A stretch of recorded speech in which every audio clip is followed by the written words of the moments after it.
अभिवादन स्वीकार कीजिए ब्रजेश मिश्रा का और आप देखना शुरू कर चुके हैं द डिबेट। बहनों भाइयों, संविधान को 75 वर्ष पूर्ण हो गए। तो इस 75वें वर्ष पूर्ण होने पर इस देश की संसद यानी लोकसभा में बहस शुरू हुई है। संविधान पर चर्चा। संविधान पिछले 1 सालों से इस देश में एक बहुत बड़ा मुद्दा बना हुआ है। अपोजिशन पार्टी ने इसको ऐसा मुद्दा बनाया है कि आज तक बीजेपी इसका जवाब देते घूम रही है। काफ़ी शोर शराबे के बाद जब 10-11 दिन संसद नहीं चली तो फाइनली ये सब बैठकर बात करने को तैयार हुए। ये अच्छी बात है कि सदन चलने दिया जा रहा है। चर्चा होगी कि संविधान का मूल क्या है और इस वक्त वो लागू कितना है। आज प्रियंका गांधी, अखिलेश यादव और उसके पहले इस परिचर्चा को शुरुआत किया डिफेंस मिनिस्टर बीजेपी के पूर्व अध्यक्ष राजनाथ सिंह ने। आज चर्चा हम संविधान की करने वाले हैं। अब बहनों भाइयों, आज लोकसभा में बड़ा दिलचस्प नज़ारा दिखाई दिया। 12 दिनों तक आपसी झगड़े, प्रतिद्वंदिता और काफ़ी लानत मलानत के बाद फाइनली ये सब मिल बैठकर बात करने के लिए तैयार हुए। हम लोगों ने डिबेट में भी आग्रह किया था कि ऐसा मत करो, दोनों तरफ के लोगों को। फाइनली वो बैठकर बात करने को तैयार हुए। राजनाथ सिंह ने जब अपनी डिबेट ओपन की कॉन्स्टिट्यूशन पर तो उन्होंने कुछ गंभीर आरोप भी लगाए। कांग्रेस को उसका अतीत याद दिलाया, खास तौर पर तब जब ड्राफ्ट कमेटी बनी थी, उसके बाद की उसकी भूमिका और इमरजेंसी का दाग कांग्रेस का याद दिलाया राजनाथ सिंह ने। राजनाथ सिंह एक बहुत अच्छे वक्ता हैं। गंभीर से गंभीर बात और कड़े से कड़े आरोप लखनऊ वाली स्टाइल में लगाते हैं। उन्होंने लगाए, कहा ये जो संविधान की प्रति लेकर लोग जेब में घूम रहे हैं, संविधान को जेब में रखने की उनकी आदत पुरानी है, खानदानी है और पीढ़ियों की है। लेकिन आज जो सर्वाधिक चर्चा रही जिनके स्टेटमेंट की, वो है प्रियंका गांधी वाड्रा। मैडन स्पीच, पहला भाषण, ज़बरदस्त भाषण और बीजेपी को घेरने में कोई कसर नहीं छोड़ी प्रियंका गांधी ने। पहली स्पीच में उनके अंदर लोकसभा के भीतर जब पूरा देश आपको सुन रहा हो और पूरी पंचायत देश की सबसे बड़ी बैठी हो, उस वक्त प्रियंका गांधी ने असाधारण भाषण दिया और बीजेपी को घेरने में कोई कसर बाकी नहीं छोड़ी। और उनकी जो सुर, लय, ताल और भाषण का कंटेंट रहा वो आम आदमी से कनेक्ट करने वाला था। यही वो लिंक था कांग्रेस से का जो भाषणों में मिसिंग रहता था। अब इसमें अगर एग्रेशन वाला पार्ट जोड़ दीजिए तो कंप्लीट बीजेपी के पैकेज का जवाब होगा, दैट इज प्रियंका गांधी। आम आदमी, गरीब आदमी, शोषित, दलित, वंचित, मार्जिनलाइज्ड और मुसलमान, जिसके बारे में कोई बात नहीं करना चाहता, प्रियंका गांधी ने आज खुलकर बात की। उन्नाव की, आगरा की, संभल की, हाथरस, सब जगह की बात की उन्होंने। उत्तर प्रदेश उनका विशेष फोकस रहा और ये उन्होंने इस्टेब्लिश करने की पार्लियामेंट के भीतर कोशिश की कि बीजेपी संविधान की धज्जियां उड़ा रही। और नेक्स्ट स्पीकर थे समाजवादी पार्टी के अध्यक्ष और पूर्व मुख्यमंत्री अखिलेश यादव। अखिलेश यादव की भाषण का स्टाइल बहनों भाइयों बदल चुका है। वो पहले जैसी स्पीचेस देते थे, अब नहीं देते। पहले का जो कंटेंट रहता था, अब बिल्कुल अंतर है। उनकी स्पीच सधी हुई, संतुलित, सारगर्भित और टू द पॉइंट रहती है, जिसमें अधिकांश वक्त वो तंज वाले लहजे का बहुत इस्तेमाल करते हैं और आजकल तो शेर व शायरी भी करने लगे। तो अपनी बात कम्युनिकेट करने का तरीका है। उन्होंने इस्टेब्लिश किया कि उत्तर प्रदेश में संविधान की ऐसी तैसी हो गई है, कानून व्यवस्था छिन्न भिन्न पड़ी हुई है और जो पिछड़ा, दलित, अल्पसंख्यक, उनके साथ घोर अत्याचार हो रहा है। अब इसका जवाब अंत में प्राइम मिनिस्टर देंगे सबका।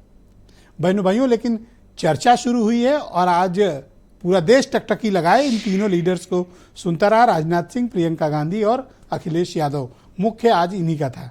उधर राज्यसभा का बवाल तो थमने का नाम नहीं ले रहा। वो तो गांव की पंचायत से ज़्यादा स्थिति वहाँ की खराब है। कुछ कहेंगे तो अभी कहीं ये को सदन का हो मानना ना हो, लेकिन वहाँ के हालात देखकर बड़े भाइयों बहुत अजीब सा महसूस होता है। तो आज के कुछ आप स्टेटमेंट सुन लें, फिर ये संभल से लेकर संसद तक की जो संविधान पर चर्चा है, हम इस बहस के जरिए आगे बढ़ाएंगे। कांग्रेस के मित्रों ने अनेक मौके पर संविधान और संवैधानिक भावनाओं का निरादर किया है। विपक्ष के कई नेता संविधान की प्रति अपनी जेब में रखकर घूमते हैं। असल में उन्होंने बचपन से ही यही सीखा है।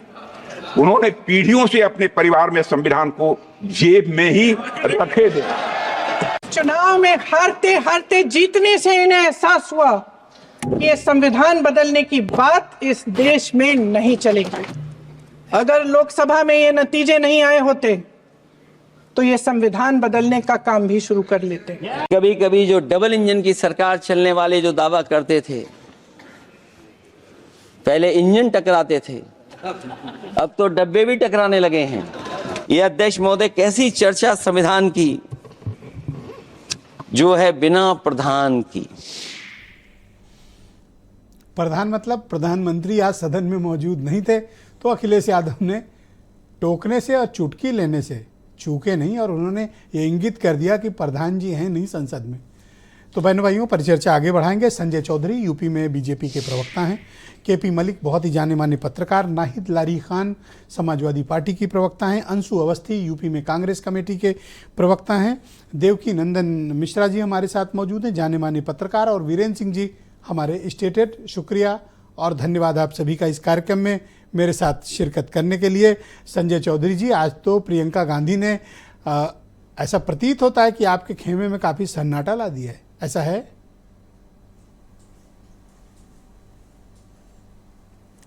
ब्रजेश भाई, मुझे लगता है कि पाँच साल पहले भी आपकी एक मैं डिबेट सुन रहा था, तब प्रियंका गांधी जी उत्तर प्रदेश की महामंत्री होते हुए प्रभारी घोषित हुई थी। आपने जो लाइन कही है कुछ कुछ मैंने वैसी ही आपकी आवाज सुनी थी। लोग भी ऐसे ही बोल रहे थे कि प्रियंका उत्तर प्रदेश में आएंगी और उसके बाद पूरी की पूरी कांग्रेस उठकर खड़ी हो जाएगी और पूरा का पूरा उत्तर प्रदेश कांग्रेस के पीछे चलने लग जाएगा। ऐसा हमने देखा है, सुना है, लोगों को कहते हुए पाया है, विश्लेषकों को ऐसा विश्लेषण करते हुए पाया भी है।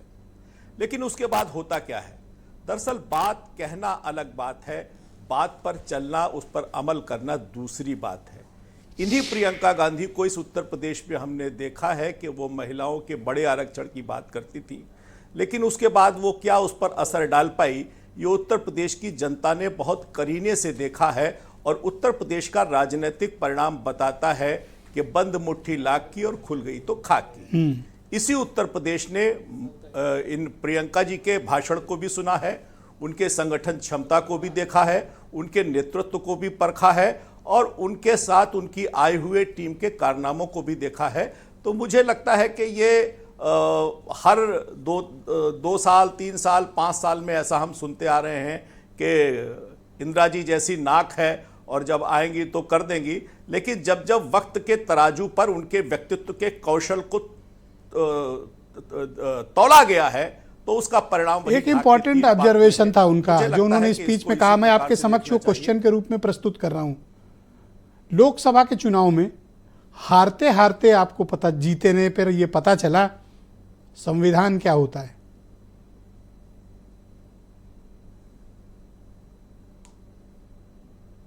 संजय जी। ब्रजेश भाई, उत्तर प्रदेश में प्रियंका के जाने के बाद ऐसा होता है ना, प्रियंका के रहने पर क्या हुआ, वही मैं कह रहा हूं ना कि उनके रहने पर क्या हुआ। प्रियंका के रहने पर उत्तर प्रदेश में क्या हुआ? बेहतर हुआ कि प्रियंका चली गई तो उत्तर प्रदेश थोड़ा ठीक हुआ। ये मैं कोई सपने में देखी बात नहीं कर रहा हूं, ये मैं हकीकत बयान कर रहा हूं। और विश्लेषकों को अपने विश्लेषण को इस आधार पर, इस तराजू पर तोलेंगे तो बेहतर विश्लेषण निकल कर आएगा। लेकिन तो आप ये कहना चाहते हैं कि Avinash Pandey more better performer than Priyanka Gandhi, correct? नहीं, ये तो परिणाम तो बताता ही बताता है भाई, इसमें कौन सा शक है। ये तो आंखा देखा सच है और परिणाम जो सामने आया है वो दिखाई देता है। इसमें क्या बात है?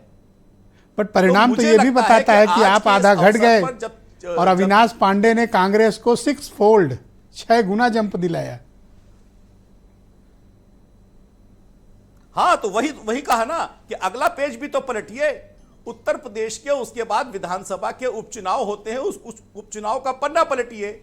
कहने के बावजूद कांग्रेस अगर हिम्मत नहीं कर पाई कि हम 2 सीटों पर भी लड़ने की हिम्मत कर पाएंगे, तो ये बताने के लिए पर्याप्त है कि हैसियत क्या जी। है।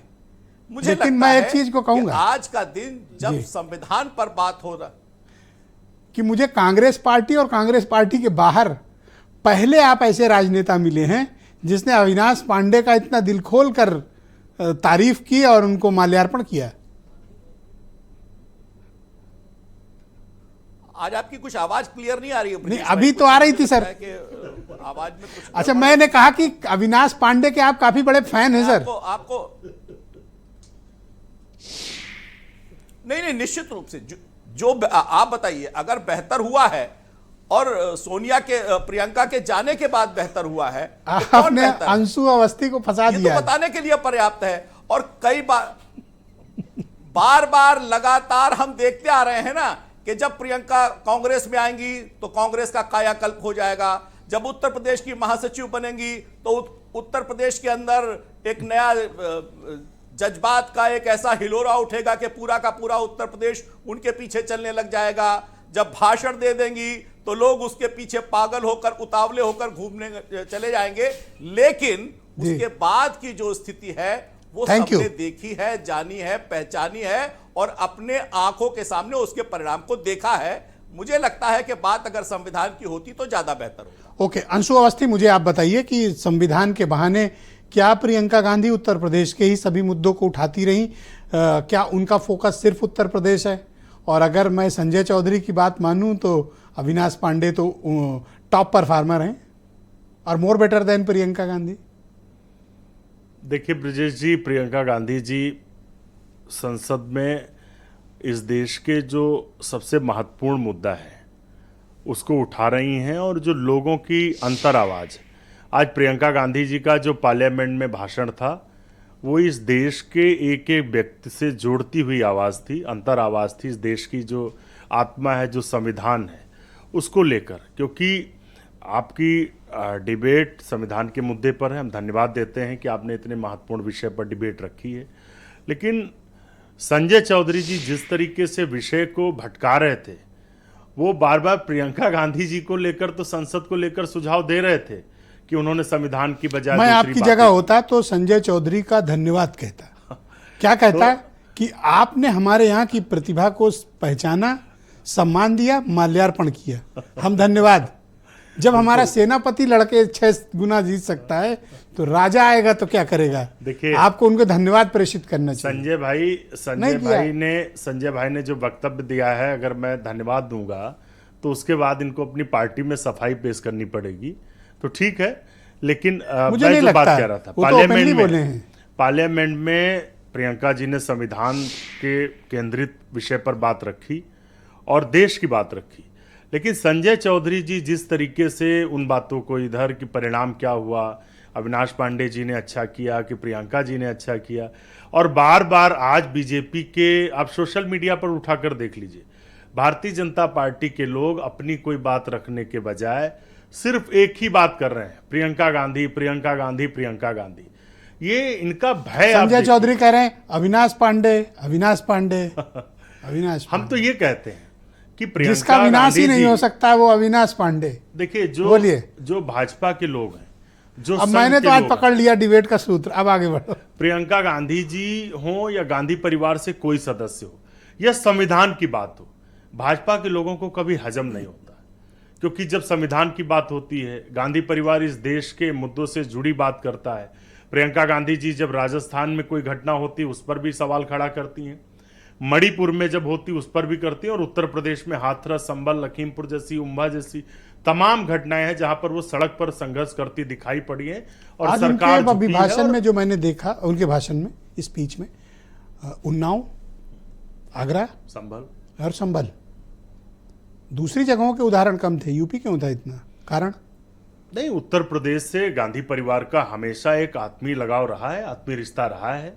और वो, अरे अगला आदमी 37 सीट के जीत के बैठा हुआ है आगे, आप पता नहीं यूपी क्यों रट लगा रहे हो? देखिए, 37 और 6 अलग नहीं है। इंडिया गठबंधन की एक साथ वो 43 सीट्स हैं, और ये बिल्कुल सही है कि अगर हम थोड़ा और मजबूती से लड़ते हैं। भैया सीट बदल तो गई है भारतीय जनता पार्लियामेंट में, पार्टी मैं तो ये जानता हूँ। नहीं ब्रजेश जी, उससे देखिए वो आप कुछ कोशिश कर रहे हैं। मैं क्यों करूंगा?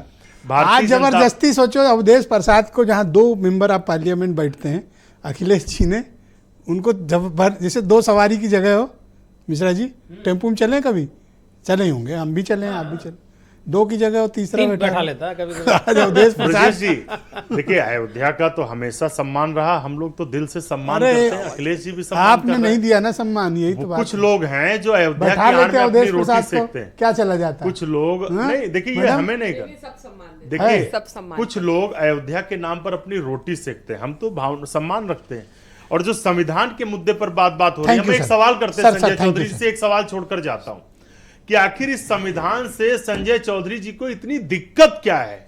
जब संविधान की बात होती, लोगों के अधिकारों की बात होती है, तो इनको सांप सूंघ जाता है। अरे अब कोई दिक्कत नहीं संसद है, में नहीं सुनना चाहते, 244 के बाद संविधान सुनने से इनको उसके पहले दिक्कत इतनी थी। नफरत बीजेपी को है। नाहिद लारी खान, प्रधानमंत्री जी सदन बहुत नहीं धन्यवाद। आते। अब कृपया कॉपरेट करें और डिबेट को आगे बढ़ाने दें। नाहिद लारी खान समाजवादी पार्टी की प्रवक्ता है। नाहिद जी शुक्रिया आपका। तो संविधान के मसले पर आज जिस तरह के उदाहरण प्रस्तुत कर रही थी कांग्रेस की सांसद प्रियंका गांधी, ये बार बार उत्तर प्रदेश पर ही फोकस करके ये लोग कहीं ऐसा तो नहीं कि आपकी जमीन कब्जाने की कोशिश कांग्रेस कर रही हो, ऐसा कोई प्रयास है क्या? नहीं, देखिए सबसे बड़ी अभी सीट भी बदल दी है। नहीं ब्रजेश जी, सबसे बड़ी बात तो क्या उत्तर प्रदेश भारत का हिस्सा नहीं है क्या? उत्तर प्रदेश सबसे कमजोर प्रदेश है आज की डेट में। सबसे ज्यादा महिला उत्पीड़न अगर कहीं हो रहा तो उत्तर प्रदेश में हो रहा है। कस्टोडियल डेथ में नंबर 1 उत्तर प्रदेश है, फेक एनकाउंटर में नंबर 1 उत्तर प्रदेश है, किडनैपिंग में नंबर 1 उत्तर प्रदेश है। तो उत्तर प्रदेश की तो स्थिति भयावह है, झकझोरने वाली है। और रही बात राहुल गांधी जी या प्रियंका गांधी जी, तो वो तो उत्तर प्रदेश के पोते हैं, पोता पोती हैं, वो क्यों नहीं उत्तर प्रदेश की बात करेंगे? अभी आप देखिए जिस प्रकार से बीजेपी प्रवक्ता, अरे कोई रजवाड़ा चल रहा है मैडम? नहीं, अरे तो अपने घर की हर इंसान बात करता। आप बताइए ना कि जिस प्रकार से अभी बीजेपी प्रवक्ता परिणाम की बातें कर रहे थे कि ये परिणाम हुआ तो इनकी ये प्रतिभा, उनकी वो प्रतिभा, इनके इन नेतृत्व में चुनाव हुआ, तो ये बताएं कि उत्तर प्रदेश में भाजपा की एक मंत्री थी, वो दावा कर रही थी कि वो 5 लाख वोटों से जीतेंगी और हारी, बुरी तरह से हारी, लगभग 3 लाख वोटों से। इनके दिल्ली वाले बड़े नेता वो दावा कर रहे थे कि हम तो 10 लाख वोटों से जीतेंगे, बमुश्किल तमाम 1.5 लाख वोटों से जीते। और उत्तर प्रदेश में भाजपा हो गई हाफ। क्यों? क्योंकि माननीय अखिलेश यादव जी, इंडिया गठबंधन और पीडीए ने ऐसा ताकत दिखाया कि भाजपा के तोते उड़ गए। आज तक भाजपा थर्राई हुई है, घबराई हुई है। और रही बात संविधान की, तो उत्तर भारत की in the history of India पहली बार हुआ कि माननीय सुप्रीम कोर्ट के माननीय जजेस ने पीसी कर कहा कि लोकतंत्र खतरे में है, संविधान खतरे में। पीसी कर का ऐसा कभी नहीं हुआ। और ये तो सही बात है। प्रियंका जी गांधी की स्पीच कैसी रही? नहीं, बहुत बढ़िया थी, मैं उनको बधाई देती हूँ। बहुत बढ़िया, बहुत शानदार स्पीच, उनकी मेडन स्पीच थी, मैं उनको बधाई देती हूँ। और जिस प्रियंका गांधी जी के लिए भाजपा अपशब्द बोल रही है, तो अभी वो 4 लाख प्लस वोटों से जीती, और वही वायनाड में भाजपा तीसरे नंबर पे थी, जमानत जब्त हो गई भाजपा की।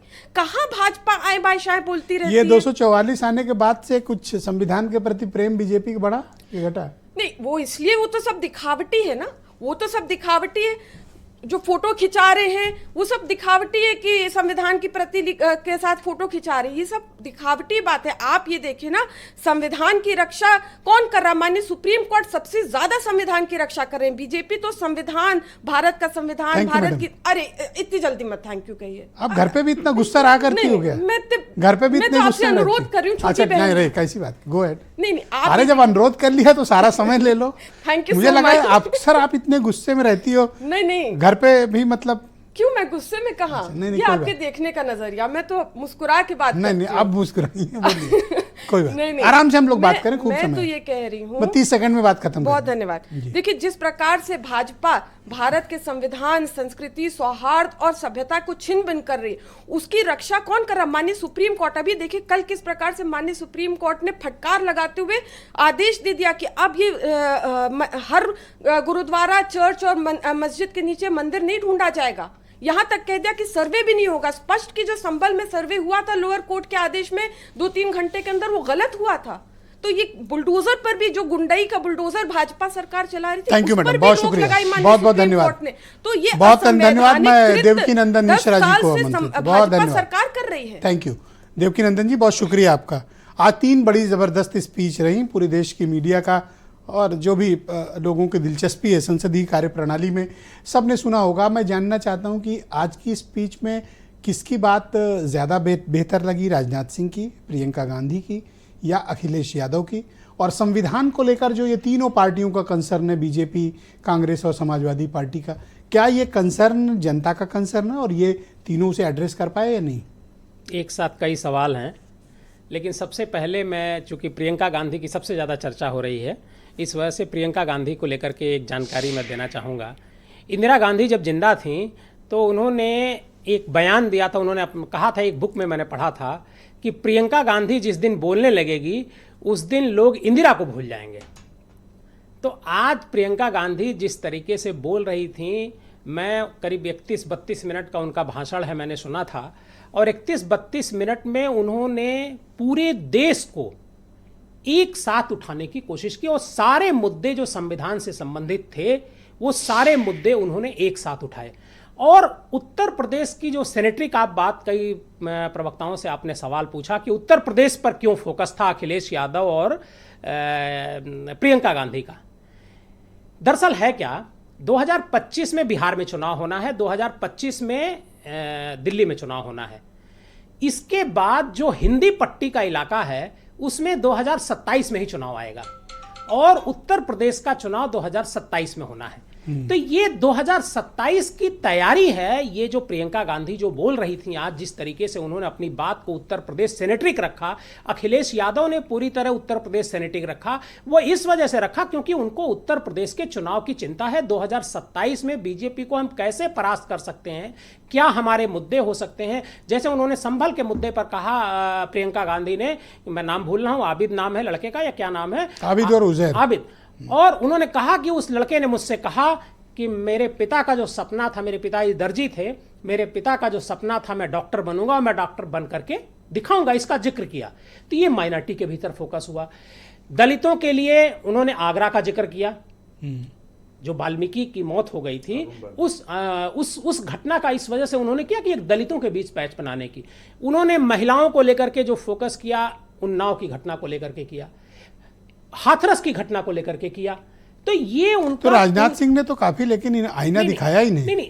देखिए राजनाथ सिंह इतिहास की बात कर रहे हैं सोफिस्टिकेटेड तरीके से, लेकिन देखिए प्रियंका गांधी ने एक बात जरूर कही कि आप जब भी कभी बात होती है तो आप जवाहरलाल नेहरू की कभी बात करते हैं।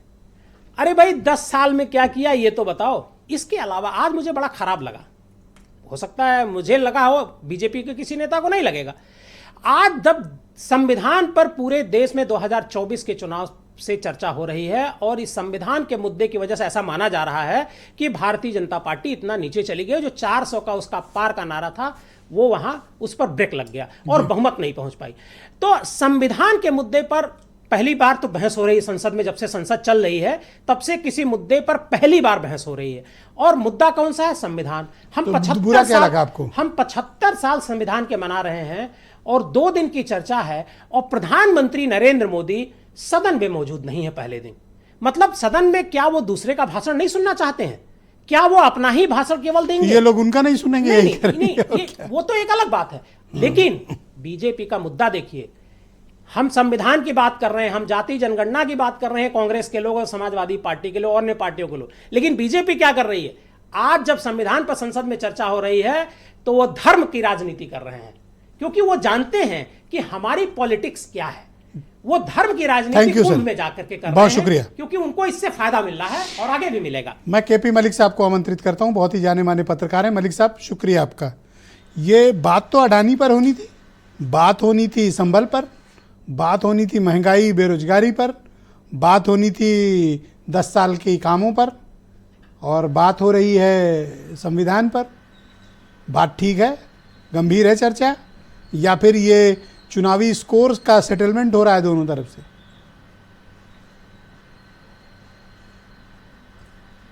देखिए ब्रजेश जी, अगर आप देखें ये जो चर्चा अडानी के मुद्दे पे होनी थी या सेकेंडरी अगर देखें जो संभल के मुद्दे पे होनी थी, भारतीय जनता पार्टी ने इसको एक रणनीति के तहत बदल दिया है। आप देख रहे हैं कि किस प्रकार से राज्यसभा में उपसभापति जो हमारे हैं उनका अपमान हो रहा है और वो बार बार आज सुबह अगर आपने राज्यसभा देखी, उन्होंने बताया कि मैं जाट हूँ, झुकूंगा नहीं, मेरा बड़ा अपमान हो रहा है, तो उनको बड़ा अपमान याद आ रहा है, तो मुद्दा डाइवर्ट हो गया वहां से और अडानी जी का मुद्दा कहीं नहीं है जो सबसे महत्वपूर्ण मुद्दा होना चाहिए था।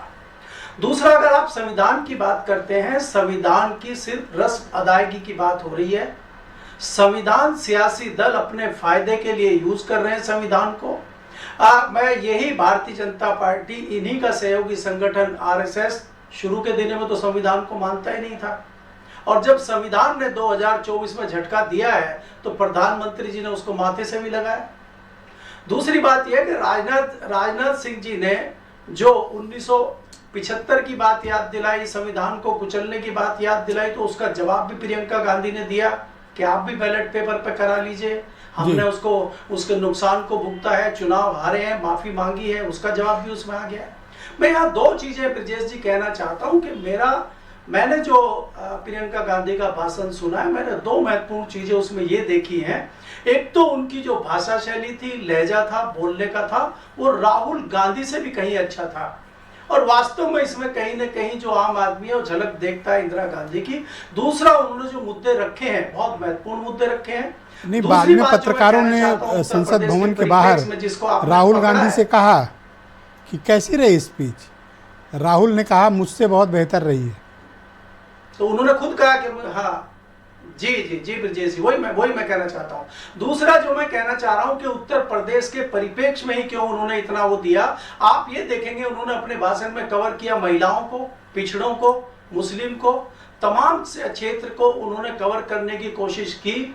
और मैं यहाँ पे आपको बताना चाहता हूँ, कल मैंने थोड़ा सा लिखा भी था इस पे, कि कांग्रेस की जो उपजाऊ जमीन थी उत्तर प्रदेश में, कहीं ना कहीं वो बंजर हो गई थी, उस खेती को ठीक किया जाए, उसमें राजनीतिक। अरे भैया, मुझे चिंता नाहिद लारी खान की जमीन की है, कहीं ऐसा ना हो कि बात करते करते दोस्ती निभाते निभाते जोत ले। आप समझ रहे हैं ना? नहीं, देखिए ब्रजेश जी, ये सब सियासत है, सियासत सभी करेंगे, समाजवादी भी करेगी, कांग्रेस भी करेगी, भारतीय जनता पार्टी भी कर रही है, लेकिन कांग्रेस को कहीं ना कहीं लग रहा है कि जो गठबंधन समाजवादी पार्टी का और कांग्रेस का है, उसकी संभावना 2027 में कितनी है, इसमें भी विचार कांग्रेस कर रही है। क्योंकि आप देख रहे हैं आम आदमी पार्टी का गठबंधन भी था, बाकी चीजों में था, गठबंधन धीरे धीरे धराशायी होता जा रहा है, तो उसको भी चिंता कांग्रेस करते हुए इस रास्ते पे चल रही है, मुझे ऐसा लगता है। बहुत शुक्रिया। मैं वीरेंद्र जी भी हमारे साथ जुड़ चुके हैं। वीरेंद्र जी, स्वागत आपका। तो बताइए कि आज ये तीनों टॉप परफॉर्मर, एक लखनऊ से हैं, प्रियंका गांधी यहाँ से महासचिव भी रही हैं, राजनाथ सिंह लखनऊ से हैं, राहुल गांधी अखिलेश यादव कन्नौज से हैं। आज तो उत्तर प्रदेश के नेताओं ने ही तहलका मचाया है संसद में संविधान पर। बात तो संभल से संविधान तक हुई है, इसका इम्पैक्ट क्या है और किसका परफॉर्मेंस कैसा रहा आज संविधान पे? देखिए, आज संसद में प्रियंका गांधी का ये पहला भाषण था। उनके राजनीतिक जीवन की जो शुरुआत हुई है, उसका आज इस भाषण को आप उस तौर पर देख सकते हैं कि वो बहुत इफेक्टिव रहा और असर छोड़ने वाला रहा, कांग्रेस के लिए उत्साहजनक रहा, और इस भाषण को कांग्रेस में लंबे समय तक याद किया जाएगा। इसमें कोई शक नहीं है कि कांग्रेस को अभी संजीवनी की ज़रूरत है इस देश में, और वो संजीवनी की उम्मीद वो प्रियंका गांधी से कर सकती है। भाजपा के सामने इस बात की चुनौती आज भी बनी हुई है कि लोकसभा में जो संविधान के मुद्दे को लेकर विपक्ष ने उसको घेरा था, वो उसको लगातार जिंदा किए हुए है। संविधान का खतरा, आरक्षण और जाति जनगणना, ये सब कुछ ऐसे मुद्दे हैं जिनको कांग्रेस और समाजवादी पार्टी ने अभी तक छोड़ा नहीं है। आज एक चीज और ब्रजेश जी स्पष्ट हुई कि इंडिया गठबंधन में जो कांग्रेस और सपा के बीच जो दरार दिख रही थी, वो दरार अंदर के स्तर पर, नीचे स्तर पर भले हो, ऊपर के स्तर पर अभी कोई उस तरह की दरार नहीं आई है। और उस दरार को अगर आया भी होगा तो इन बड़े नेताओं ने मिलकर पाट लिया होगा। आज मोदी विश्व के सबसे बड़े आयोजन महाकुंभ के लेकर इलाहाबाद में थे, वो वहाँ पर उसका शुभारंभ कर रहे थे। कई हजार करोड़ की परियोजनाओं की उन्होंने सौगात दी, लेकिन संसद के भीतर एक नई तस्वीर प्रियंका गांधी के रूप में लोग देश में देख रहे थे। जब से कांग्रेस का संख्या बढ़ी है सदन में, तब से उसके हौसले भी बढ़े हैं, और यही वजह है कि इस बार उन्होंने संसद को अपने दम पर अकेले ठप कर रखा है और मुद्दों को वो लगातार आगे बढ़ा रहे हैं। एक चीज ये जरूर है कि प्रियंका गांधी ने ईवीएम से लेकर तमाम विषयों पर सवाल खड़ा किया है। हालांकि ईवीएम के लेकर जो विचार था वो कांग्रेस के ज़माने में ही आया था, लेकिन अब चूंकि बीजेपी के राज में उसको बार बार कांग्रेस उठाती है। देखिए, प्रियंका गांधी सियासत में भले नहीं है, लेकिन सक्रियता उनकी कई साल पुरानी है।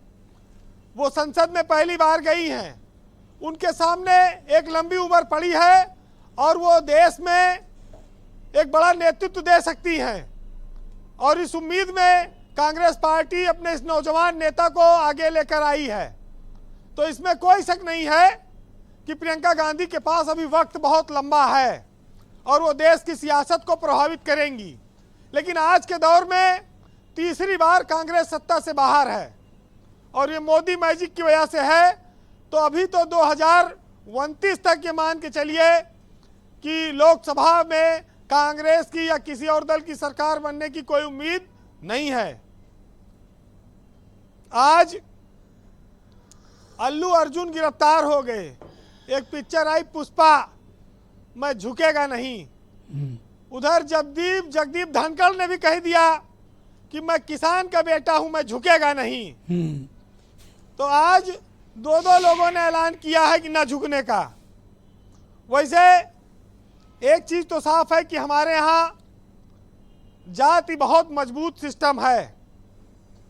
अगर वो मजबूत न होती तो एक भगदड़ पर अल्लू अर्जुन गिरफ्तार हो जाते हैं और 150 लोगों की मौत की भगदड़ पर हाथरस में बाबा रामपाल और इच्छाधारी भगवान को पुलिस क्लीन चिट दे देती है। बहुत ऊंची बात कह दी आपने वीरेंद्र जी, बहुत महत्वपूर्ण ऑब्जर्वेशन है। I really appreciate. देखिए कि भगदड़ दोनों जगह हुई और संख्या कितनी रही, लेकिन कार्रवाई का रूप देखिए आप। तो ये समस्या हमारे सामने, ये चुनौती हमेशा रहेगी। कांग्रेस के पास लोकसभा में 100 से ज्यादा सांसद हैं, कुछ बहुत अनुभवी हैं, और प्रियंका गांधी के बाद से कांग्रेस को एक नई ताकत मिली है। लेकिन भाजपा को आज भी इन चीजों से सावधान रहना होगा। संविधान का मुद्दा, हिंदू मुसलमान, मंदिर मस्जिद और व्यापारी वर्ग को लेकर जो नाम लिए जाते हैं और तमाम सारे जो अत्याचार की बात आती है, वैसे मुद्दे हमारे देश में बहुत है ब्रजेश जी। महंगाई का है, बेरोजगारी का है, भुखमरी का है, गरीबी का है, लोगों को जीवन यापन स्तर ऊंचा बढ़ाने का है, लेकिन उन पर हमारे यहाँ उतना माहौल गर्म नहीं हो पाता। गर्माता इन्हीं मुद्दों पर है, या तो किसी व्यापारी पर, या हिंदू मुसलमान पर, या संविधान पर। आज संयोग से हम लोग संविधान के 75 साल के गौरवशाली इतिहास पर भी इकट्ठा हुए और संसद पर उस पर चर्चा हुई है। इस इतिहास के बहाने विपक्ष का काम है कि वो घेरेगा सरकार को, लेकिन ये भी है गुलजार साहब ने एक जगह लिखा है कि बस हर बार तुम मेरी मोहब्बत को न समझ पाए, लेकिन मेरी एक भी गलती तुम्हें याद है। तो आप 1000 बार किसी को प्रेम करें, उसका मोल नहीं है, लेकिन एक बार आपने गलत कर दिया, वो आपके जीवन भर आपको सुनाई जाएगी जी। तो सियासत में भी कुछ ऐसे है, सरकारें बहुत चीजें करती हैं, लेकिन वो जनता के बीच मुद्दा नहीं बन पाता। अखिलेश यादव और प्रियंका गांधी की जोड़ी ने आज ये दर्शाया है कि भारत की सियासत में वो लंबे वक्त तक अभी बहुत सारे मुद्दे उठाते रहेंगे। वैसे राहत इंदौरी साहब का एक शेर है, आज प्रियंका गांधी ने बोला है तो उनके लिए कहना मुनासिब होगा कि जाके कोई कह दो सोलों से चिंगारी से कि इस बार फूल खिले हैं बहुत तैयारी से, और अपनी हर सांस को नीलाम किया है मैंने, लोग आसान हुए हैं बड़ी दुश्वारी से, और जेहन में भी तेरे खत की इबारत चमकी, एक खुशबू सी निकलने लगती है अलमारी से, और शहजादे से मुलाकात तो नामुमकिन है, चलो मिल के आते हैं किसी दरबारी से। बहुत शुक्रिया वीरेंद्र जी, आपका बहुत बहुत धन्यवाद। आपने बहुत ही इम्पॉर्टेंट और महत्वपूर्ण मुद्दे आज इस परिचर्चा में प्रस्तुत किए हैं। आपका बहुत शुक्रिया और धन्यवाद हमें हमारे साथ अपना फीडबैक, ओपिनियन और ऑब्जर्वेशंस हम तक पहुंचाने के लिए। बहनों भाइयों, हम इस परिचर्चा का दूसरा चरण प्रारंभ करते हैं। आज हम संविधान पर संसद के भीतर हो रही चर्चा पर बात करने के लिए इस डिबेट में एकत्र हुए हैं। बीजेपी के प्रवक्ता संजय चौधरी हमारे साथ मौजूद हैं। संजय जी, मैं आपसे जानना चाहता हूं कि क्या अपोजिशन ने जिस संविधान के मुद्दे को बड़ा हथियार बनाया था आपके खिलाफ जनरल इलेक्शंस में, क्या आपको लगता है कि वो हथियार अभी भी आपका पीछा कर रहा है और विपक्ष उसके बहाने आपको घेरता है, या फिर आपने उससे मुक्ति प्राप्त कर ली है? और दूसरी बात, प्राइम मिनिस्टर आज संसद में मौजूद क्यों नहीं थे?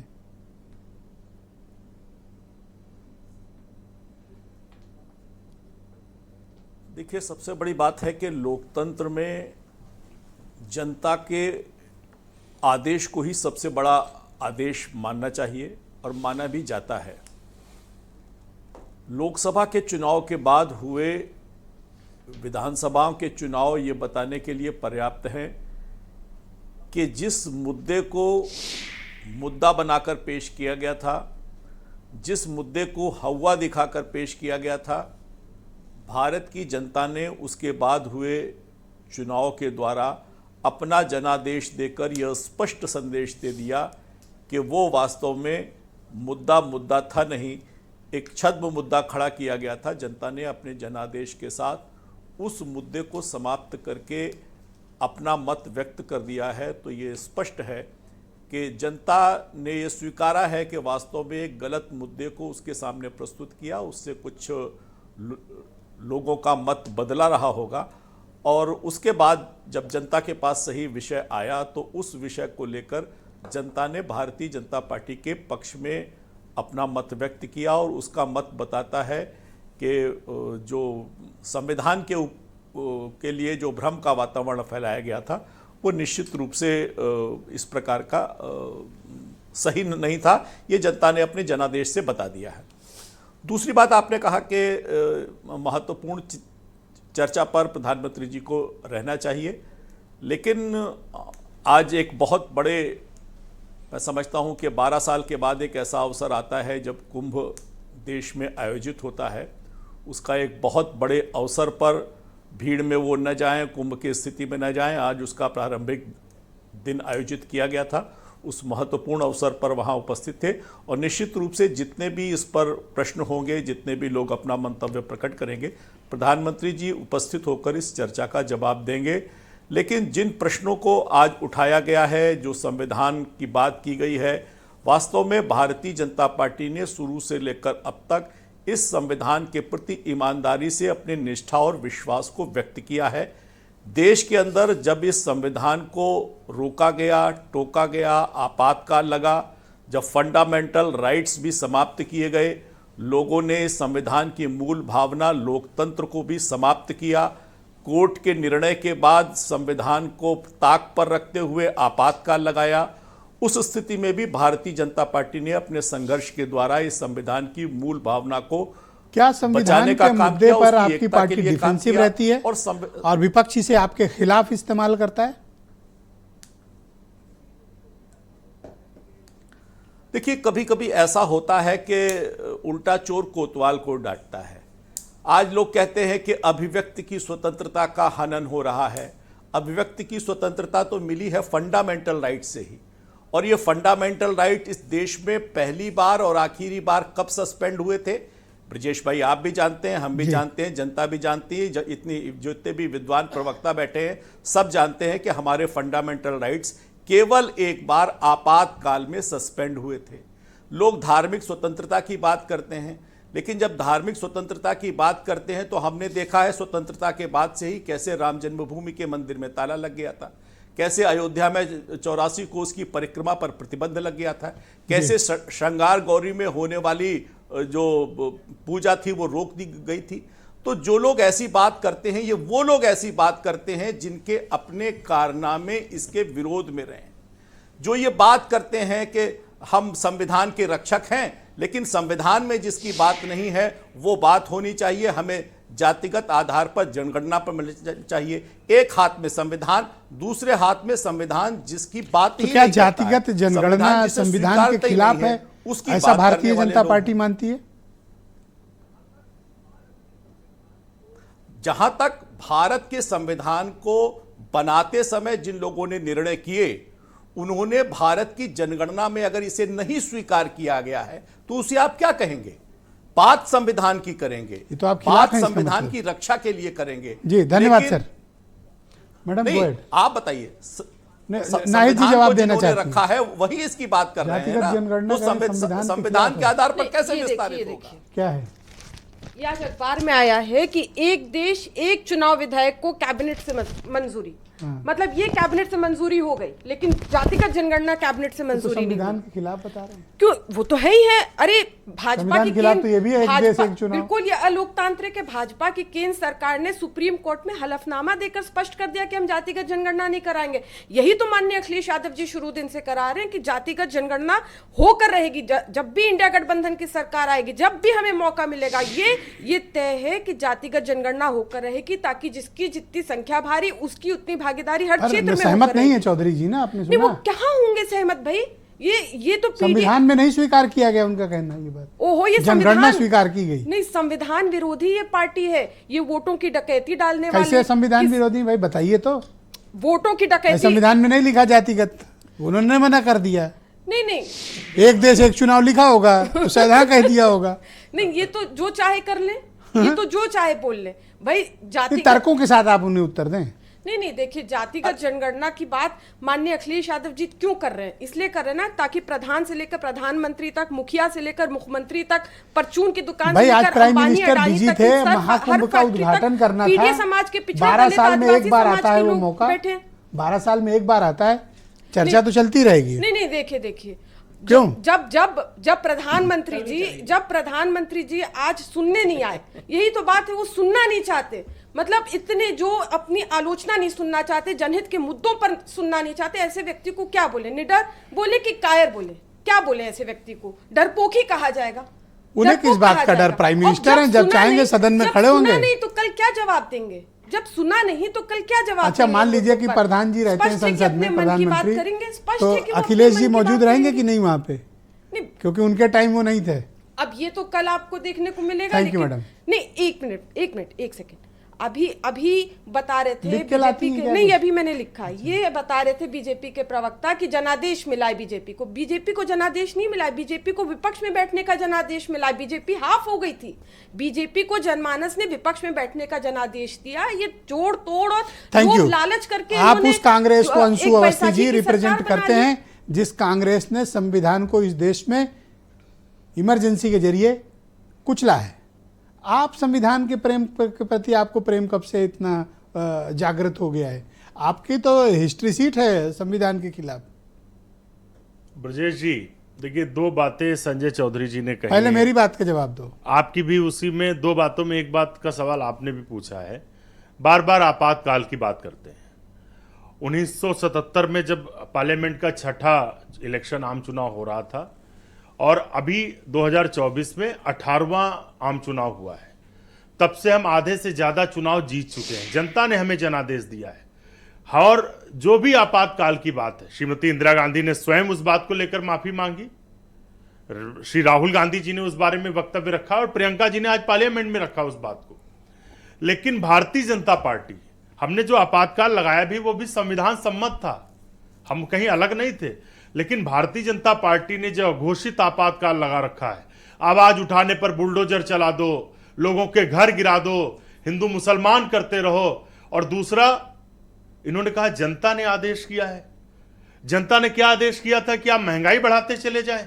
उत्तर प्रदेश में 19 पेपर लीक होते चले गए। संभल में आप हिंदू मुसलमान करा रहे हैं, बार बार आपको सुप्रीम कोर्ट की फटकार लग रही है। ये जनता ने आपको आदेश किया था। जनता ने क्या आपको आदेश किया था कि नोटबंदी करके उनको आप लाइन में लगा दें? लोगों के छोटे छोटे व्यापारों को आपने तबाह कर दिया। वो उस मुद्दे पे भी जनादेश आ गया है, नहीं दे पाए। जनादेश आ गया है। लखनऊ में भी बीजेपी, दिल्ली में भी बीजेपी। अब नोटबंदी इस देश में कोई मुद्दा नहीं है।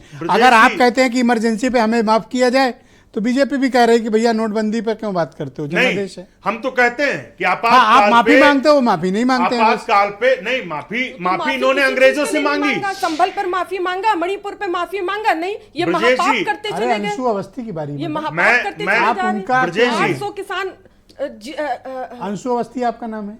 ब्रजेश जी, आप नाहिद लारी। देखिए बात यह है कि जो देश के लिए सच्चा नेता होता है ना, वो माफी भी मांगता है, गुस्सा भी होता है, कोई गलती होती है उसे स्वीकार करता है।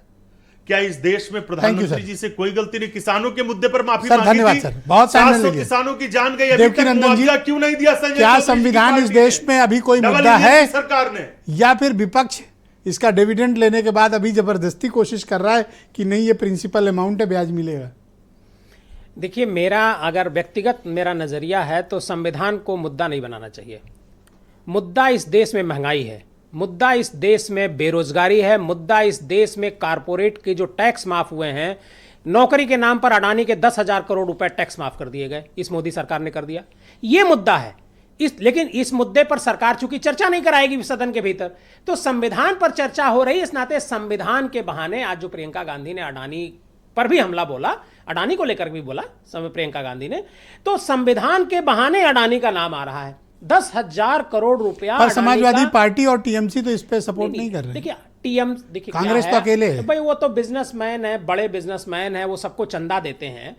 तो समाजवादी पार्टी हो या अडानी इतना बड़ा मुद्दा है कि बिल्कुल अडानी, देखिए अडानी, इस देश में ईस्ट इंडिया कंपनी आई थी विदेश से, जो पूरे देश अंग्रेज यहां घुस गए।